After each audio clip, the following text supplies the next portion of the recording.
Mga idol, naglinis tayo ng kulungan na yan. Tapos nilabas ko yung dalawa doon. Ito yung 5 months old natin. Kakapasok lang mga idol. Galing sa bilad. Ayan. Tapos ito yung sisiw natin na going to 2 months.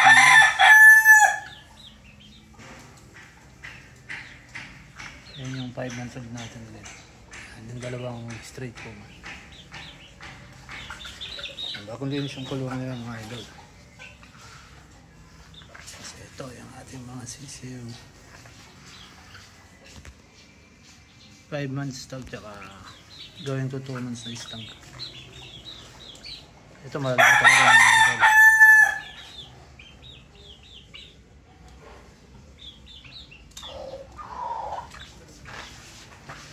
Ito yung going to 2 months mga idol. Lumalaki na rin sila. Hindi lang sila ganong kalaki yan.